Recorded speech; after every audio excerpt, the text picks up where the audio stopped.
Et aujourd'hui, je vous parle de ceci.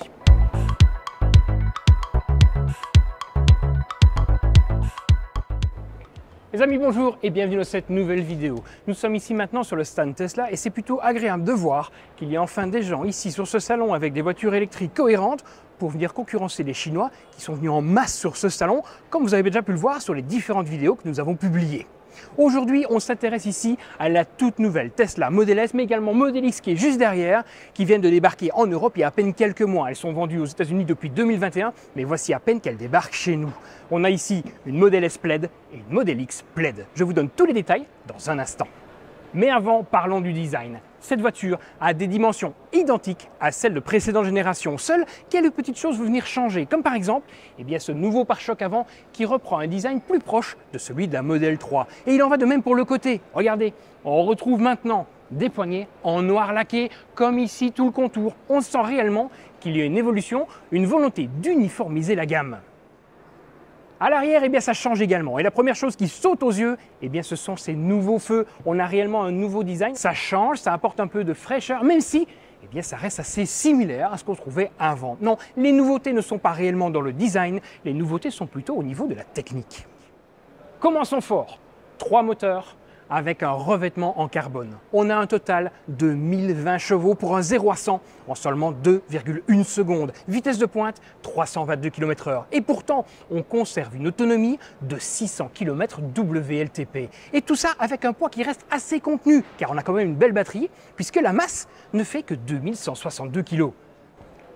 Et ces deux moteurs arrière utilisent un contrôle vectoriel de couple afin de maximiser les performances de la voiture. Alors, il y a un truc qui m'a choqué en arrivant. La voiture paraît assez haute, c'est normal, ils ont surélevé la suspension. Bon, je ne sais pas trop pourquoi, c'est un choix. Mais moi, ce qui m'éclate dans cette voiture, c'est ici à l'intérieur, venez voir.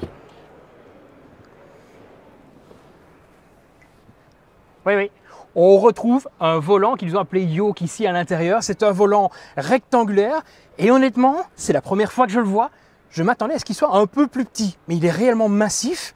Ça fait réellement vaisseau spatial, j'adore ce principe.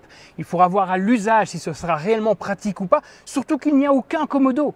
Les clignotants se trouvent ici, les phares également, les essuie-glaces. Et alors pour choisir, si vous voulez avancer ou reculer, ça se passe sur l'écran. Voilà, il y a réellement une volonté de Tesla de réinventer encore une fois l'automobile. Et moi personnellement, ça me fait plutôt plaisir. Alors dans cette voiture, on retrouve 3 écrans. Le premier se trouve ici au centre. C'est un écran qui fait 17 pouces et que vous allez pouvoir régler. Alors je sais qu'il est également possible d'orienter celui-ci de gauche à droite, regardez bien, afin de le tourner vers le conducteur ou le passager pour mettre un film ou même pour la conduite. Je vous avoue que là, tourner vers moi, je trouve ça vraiment très agréable. Le deuxième écran, on le retrouve derrière. Je vous avoue que c'est un peu ce qui manque dans ma Tesla Model 3. Une vision, je vais dire, rectiligne. Je regarde devant moi et j'ai toutes les informations de conduite. Mais on retrouve également un troisième écran. Et celui-ci se trouve ici à l'arrière. Il vient apporter en fait tout l'infodivertissement, mais également la climatisation au passager arrière. Mais ce n'est pas tout.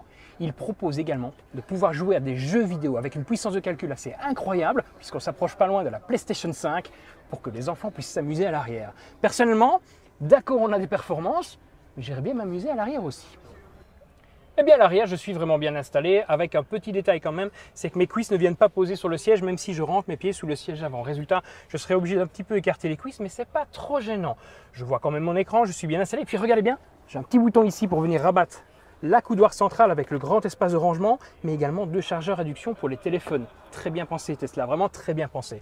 Alors, la seule chose que je reprocherais à cet arrière, c'est qu'on a un siège avant assez massif et sans ouverture. Résultat, j'ai une vision vers l'avant qui est assez masquée. C'est le seul petit détail parce que si je regarde vers le haut, j'ai un toit panoramique d'une pièce qui vient réellement apporter un confort visuel et une belle luminosité dans cet habitacle. Au niveau des reproches, je parlerai de certains matériaux qui sonnent creux, voire un petit peu vibrants et surtout qui sont durs. C'est un petit peu dommage sur une voiture de ce tarif, même si on est quand même dans ce que fait Tesla avec son ancienne Model S. On retrouve cependant de l'Alcantara sur le plafond pour venir apporter cette petite touche luxueuse à cet intérieur. On retrouve également des sièges micro-perforés qui vous permettront d'avoir les sièges chauffants mais également ventilés. J'apprécie également beaucoup l'utilisation de tissu dans la portière, venant apporter un petit côté plus cosy et plus chaleureux à cet intérieur.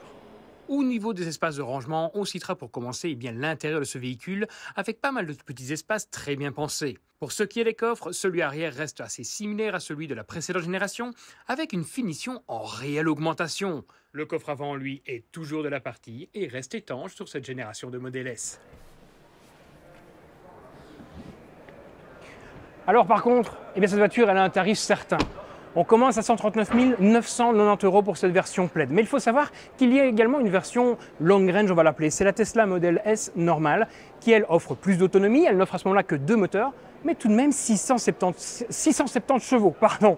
À ce moment-là, le tarif baisse un petit peu puisqu'on n'est plus qu'à 114 990 €. Alors, je dis on n'est plus qu'à, mais c'est vrai que ça reste assez conséquent. On est au-delà de la barre psychologique des 100 000 €, mais on a quand même une voiture qui offre des performances de voiture de sport, voire même plus, puisqu'actuellement, c'est la voiture de série berline la plus rapide du 0 à 100 km/h.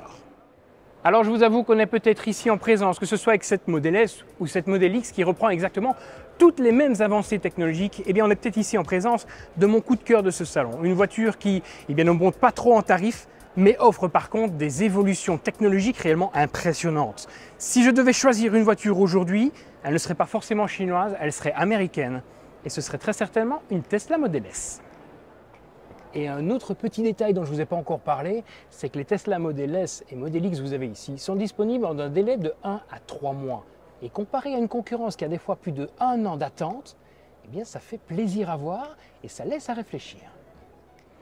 Et voilà qui met fin à cette nouvelle vidéo où je vous ai présenté ici les toutes nouvelles Model S et Model X 2021. Si vous avez aimé cette vidéo, vous savez comment ça marche, le pouce, le commentaire, mais vous pouvez également vous abonner à la chaîne et si vous le faites, cochez la petite cloche de notification. Je vous dis à très vite pour un nouvel essai, en tout cas une nouvelle découverte ici au sein de ce salon.